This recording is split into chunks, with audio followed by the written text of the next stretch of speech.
आज हम औघड़ नागा साधुओं और नागा साध्वी के रहस्यमयी दुनिया के बारे में जानने का प्रयास करेंगे।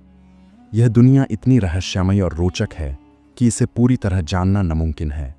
फिर भी हमारा प्रयास है कि हम आपको अधिक से अधिक जानकारी उपलब्ध करा सके।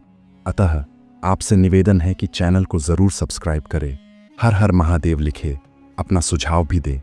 आपका सपोर्ट हमें बहुत ज़रूरी है। भारतीय सभ्यता और संस्कृति में साधु संतों का एक अलग स्थान है। इनमें एक महत्वपूर्ण वर्ग औघड़ नागा साधु और नागा साध्वियों का है। इनके रहस्यमयी जीवन और अलौकिक दुनिया ने सदियों से आम लोगों को अपनी ओर आकर्षित किया है। औघड़ नागा साधु और नागा साध्वी अपनी कठोर तपस्या, असाधारण जीवन शैली और तंत्र मंत्र विद्या आदि लिए काफ़ी प्रसिद्ध हैं। औघड़ नागा साधुओं और साध्वियों को भगवान शिव से जोड़ा जाता है। यह साधु भगवान शिव को अपना आदि गुरु मानते हैं। इस कहानी को हम 2 भागों में बटेंगे। पहले हम नागा साधु के बारे में जानेंगे, फिर नागा साध्वी के बारे में। अतः आपसे आग्रह है कि कहानी को पूरा देखें। वस्तुतः नागा साधुओं की परंपरा का आरंभ आदि गुरु शंकराचार्य ने 8वीं शताब्दी में किया। उनके द्वारा हिंदू धर्म की रक्षा और सनातन को बनाए रखने के लिए नागा साधुओं की 13 अखाड़ों की स्थापना की गई।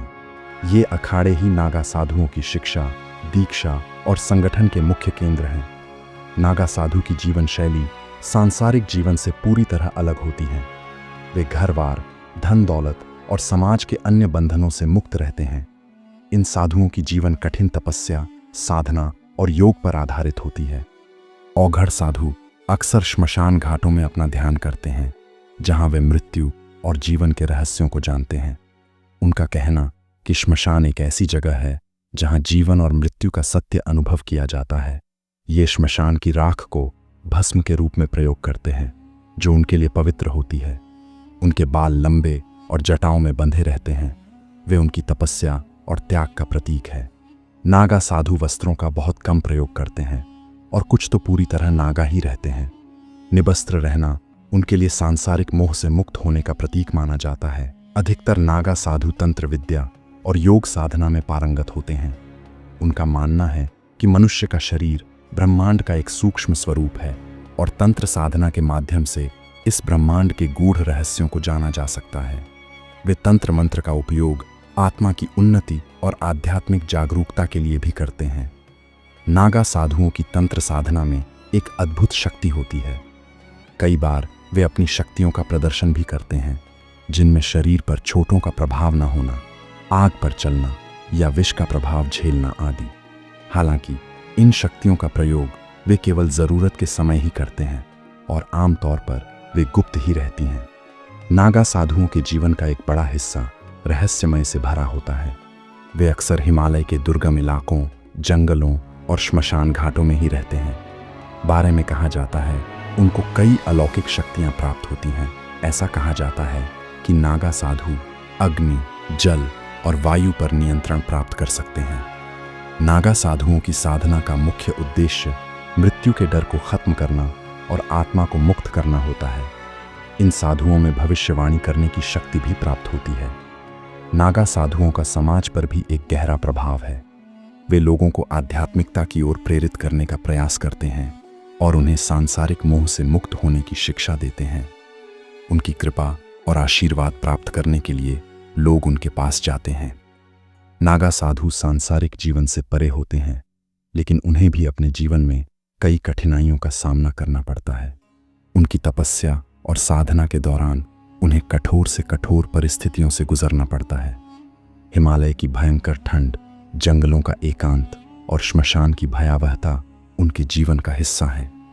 वे योग, ध्यान और तंत्र की विद्या का प्रचार प्रसार करते हैं, जिससे लोग अपने जीवन को अधिक सार्थक बना सकें। घड़ नागा साधु भारतीय संस्कृति के लिए एक अनमोल हिस्सा है। उनके जीवन का हर एक पहलू, चाहे वह उनकी साधना हो, उनकी तपस्या हो या उनकी अलौकिक शक्तियाँ, रहस्यमयी और प्रेरणादायी शक्तियाँ हैं। उनका जीवन हमें यह सिखाता है कि आत्मा की शुद्धि और मुक्ति ही जीवन का सबसे बड़ा उद्देश्य होना चाहिए। उनकी कहानियाँ और जीवन शैली अद्वितीय ज्ञान प्रेरणा की स्रोत प्रदान करती हैं। यह एक आम धारणा है कि नागा केवल विलक्षण तपस्वी होते हैं, लेकिन इसमें बहुत ही गहरा और अधिक जटिल वास्तविकता छिपी हुई है। नागा साधु के अनुष्ठान दिल के कमजोर लोगों के लिए नहीं है। नागा का मार्ग सतही धर्म परायणता का नहीं, बल्कि गहरे बेचैन करने वाले परिवर्तन का होता है। वे कई लोगों द्वारा निषिद्ध अनुष्ठान कहे जाने वाले अनुष्ठानों का निरंतर अभ्यास करते हैं और भगवान शिव के प्रति उनकी भक्ति भावना सामान्य भक्ति की सीमाओं से परे है। उनके लिए शिव सिर्फ एक देवता ही नहीं है, बल्कि सृजन और विनाश दोनों का अवतार है। यही शक्ति जो ब्रह्मांड को उसके चक्रीय स्वभाव में बनाए रखती है। नागा साधुओं के बारे में सबसे चौंकाने वाली बात यह है कि वे उन्हीं चीजों को अपनाने में विश्वास करते हैं जिन्हें समाज वर्जित या अशुद्ध मानता है। उनकी जीवन प्रणाली, जिसमें गले में मानव खोपड़ी पहनना, स्मशान घाट की राख को अपने शरीर पर लगाना और सुनसान जगहों पर अंधकारमय अनुष्ठान करना जैसी असामान्य प्रथाएं शामिल होती हैं, जिसका उद्देश्य चौंका नहीं है। इसके बजाय यह मृत्यु का सामना करने और आध्यात्मिक अनुभूति की उच्चतम अवस्था तक पहुंचने के लिए उसकी नश्वरता को स्वीकार करने का उनका एक अनूठा तरीका है। नागा साधु का मानना है कि जीवन के सबसे बुरे पहलुओं जैसे बीमारी, मृत्यु, क्षय का सामना करके वे उनसे ऊपर उठ सकते हैं। वे स्मशान घाटों में नंगे पांव चलते हैं, क्षय की गंध से भरी जगहों ही ध्यान करते हैं। इन सब का एक ही लक्ष्य है, मोक्ष या जीवन और मृत्यु के चक्र से मुक्ति होना। जैसे ही सूरज क्षितिज के नीचे डूबता है, नागा साधु अपने अनुष्ठान शुरू करते हैं। क्या आपने जानते हैं कि नागा साधु खोपड़ी क्यों पहनते हैं? खोपड़ या कपाल सिर्फ प्रतीकात्मक नहीं होते हैं, उन्हें आत्माओं का जीवित अवतार कहा जाता है। वे दिवंगत की ऊर्जा को ले जाते हैं। उन्हें पहनने से अघोरियों का यह मानना है कि वे मृतकों के आध्यात्मिक ज्ञान तक पहुंच सकते हैं, ब्रह्मांड की छिपी हुई अद्भुत शक्तियों के बारे में जानकारी प्राप्त कर सकते हैं। उनके लिए शरीर सिर्फ एक अस्थायी ऊर्जा है, आत्मा शाश्वत होता है। नागा साधु तांत्रिक अनुष्ठान करते हैं, अलौकिक शक्तियों को आमंत्रित करने के लिए बनाए गए अनुष्ठान होते हैं। कुछ लोगों का मानना है कि यह अनुष्ठान वास्तविकता के ताने बाने को बदल सकते हैं और भाग्य और नियति को अपनी इच्छा के अनुसार मोड़ भी सकते हैं। भारत के उत्तराखंड में स्थित कालीमठ नागा साधुओं का एक महत्वपूर्ण मंदिर है। यह स्थान केवल एक मंदिर नहीं है, बल्कि यह एक शक्ति केंद्र भी है, जहां देश भर से नागा साधु एकत्रित होते हैं। ऐसा माना जाता है, नागा साधु देश भर में अपनी लंबी यात्राओं के बाद देवी काली का आशीर्वाद लेने के लिए यहाँ आते हैं, जो कि विनाश और सृजन दोनों का प्रतिनिधित्व करती हैं। यह स्थान वह आस्थान है जहाँ देवी सती अंग गिरे हैं, और इस प्रकार नागा साधु इसे अपार आध्यात्मिक ऊर्जा का स्थान भी मानते हैं। इसी प्रकार से पश्चिम बंगाल का तारापीठ है। रामपुरहाट शहर के पास स्थित यह छोटा सा लेकिन शक्तिशाली मंदिर नागा संप्रदाय के कई रहस्यों में से एक रहस्यों का घर है। मंदिर के बगल के स्मशान घाट में नागा अंधेरे में अनुष्ठान करते हैं, जो मानव समझ से परे एक छिपी हुई शक्तियों को उजागर करने की कोशिश करते हैं। मंदिर के चारों ओर का वातावरण रहस्य और तनाव से भरा हुआ होता है, मानो हर कोने में कोई एक भूला हुआ रहस्य छिपा हो। नागा साधु परंपरा के मूल में तंत्र है, आध्यात्मिक अभ्यास और अनुष्ठानों की एक प्रणाली है, जिसे ब्रह्मांड के भीतर छिपी शक्तियों को खोलने के लिए डिजाइन किया जाता है। तंत्र केवल ध्यान का एक स्वरूप नहीं है, यह एक अज्ञात की ओर जाने वाला मार्ग है, उन शक्तियों का प्रवेश द्वार है जो सामान्य मानवीय धारणा से परे होते हैं। लेकिन तंत्र वास्तव में क्या है? यह आम लोगों को अनुष्ठानों और मंत्रों से ज्यादा कुछ नहीं लग सकता है। वास्तव में यह एक गहरी और गहन प्रणाली होती है जो साधक को ब्रह्मांडी की शक्तियों से जोड़ती है। नागा साधु विशेष रूप से तंत्र के अंधेरे पहलुओं की ओर आकर्षित होते हैं। इसका उपयोग परिवर्तन और ज्ञान की शक्तियों को खोलने के लिए किया करते हैं, जिन्हें ज्यादातर लोग अपनाना बहुत खतरनाक समझते हैं। अपने अनुष्ठानों के माध्यम से नागा साधु विनाश, अराजकता और पुनर्जन्म की शक्तियों का आह्वान करते हैं। यह एक ऐसा मार्ग होता है जिसके द्वारा साधक को मानवीय अनुभव की बाधाओं से मुक्त होना पड़ता है और अज्ञात में मौजूद उन अनंत क्षमता को अपनाना पड़ता है जो नागा साधु का अंतिम लक्ष्य होता है, जो मोक्ष है। यह जीवन, स्विंग मृत्यु और पुनर्जन्म के चक्र से मुक्ति होता है। लेकिन यह मोक्ष की प्रक्रिया आसान नहीं है। इसके लिए साधक को मानव अस्तित्व के मूल ढांचे से ऊपर उठकर सभी प्रकार के भय, आसक्ति और भ्रम से परे जाने की आवश्यकता होती है। अधिकांश लोगों के लिए मोक्ष एक अमूर्त अवधारणा हो सकता है, लेकिन नागा साधुओं के लिए यह एकमात्र अंतिम लक्ष्य है जो मायने रखता है। वे इसे केवल खोजते नहीं हैं, बल्कि वे इसे अपनाते हैं। वे वर्तमान में जीते हैं, जीवन और मृत्यु की नश्वरता को स्वीकार करते हैं। लेकिन सवाल यह है कि क्या मोक्ष वास्तव में प्राप्त किया जा सकता है, या यह सिर्फ मिथक है? यह एक विश्वास जो उन लोगों को आराम देने के लिए बनाया जाता है जो भयानक अज्ञात में कदम रखने की हिम्मत करते हैं। नागा साधुओं की दुनिया में रहस्य, अंधकार और विस्मय का स्थान है। वे क्या करते हैं और वे ऐसा क्यों करते हैं, यह बाहरी दुनिया द्वारा कभी भी पूरी तरह से नहीं समझा जा सका है। कुछ लोग उन्हें पागल तक कहते हैं, दूसरे उन्हें प्रबुद्ध भी कहते हैं।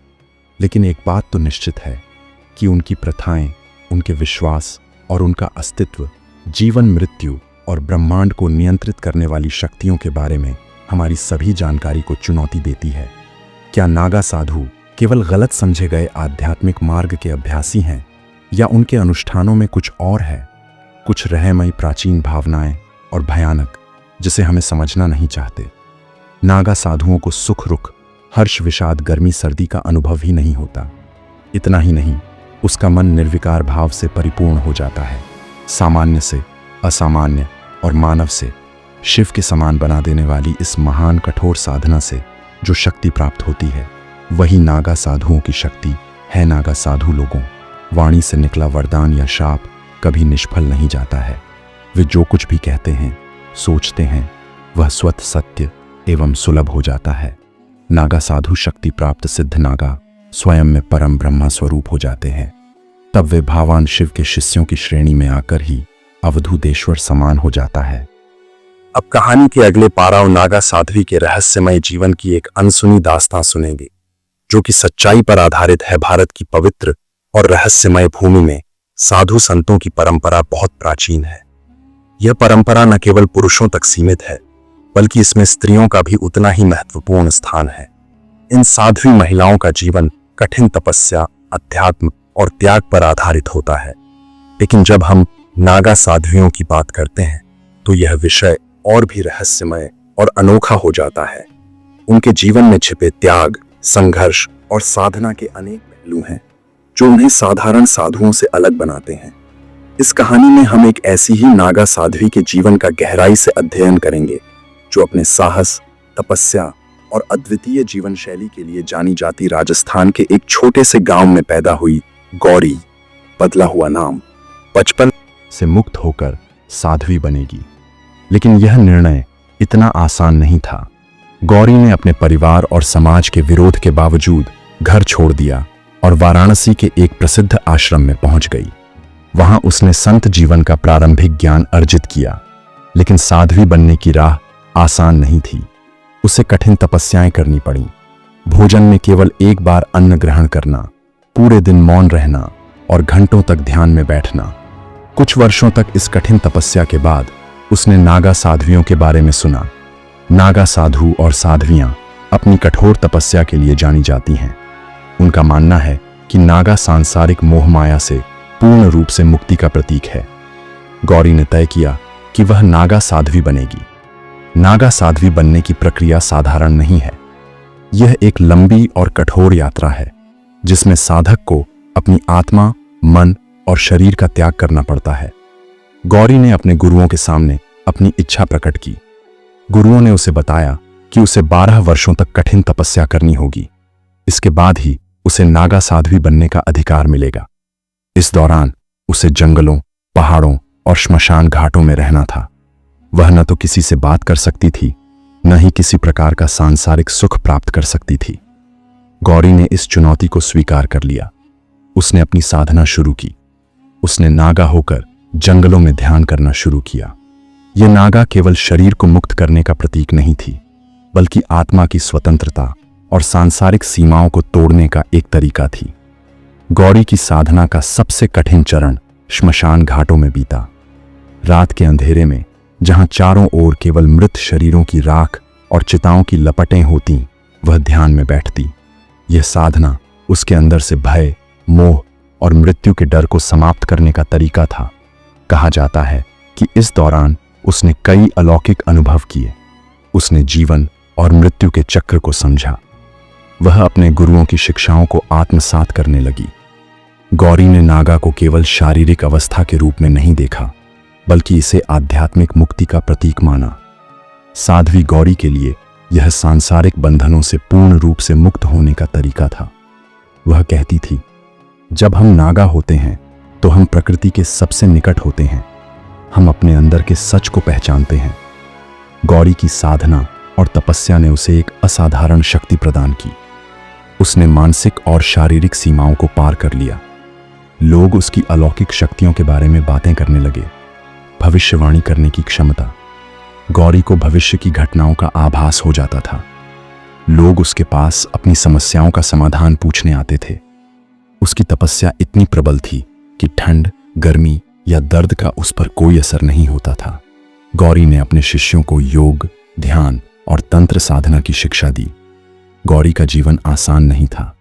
जहां कुछ लोग उसे देवी के रूप में पूजते थे, वहीं कई लोग उसे पागल और अजीब समझते थे। नागा के कारण समाज ने उसे अपमानित करने की कोशिश की, लेकिन वह इन आलोचनाओं से परे थी। कुंभ मेले में नागा साधुओं के साथ नागा साध्वियों का भी विशेष स्थान होता है। गौरी ने कई बार कुंभ मेले में हिस्सा लिया। वहां उसे देखने के लिए हजारों लोग इकट्ठा होते थे। वह अपने अखाड़े की प्रतिनिधि बन गई।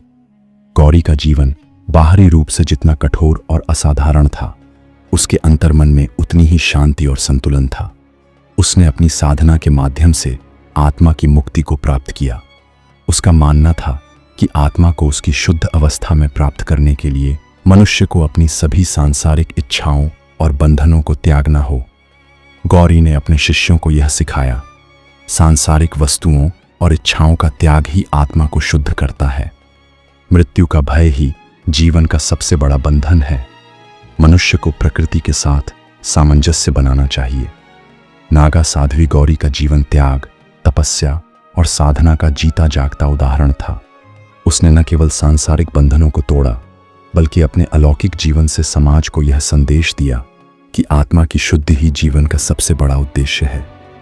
गौरी की कहानी न केवल एक महिला के साहस और आध्यात्मिकता की गाथा है, बल्कि यह भी दर्शाती है कि सच्चा ज्ञान और शांति केवल आत्मा की गहराई में झांकने से ही प्राप्त होती है।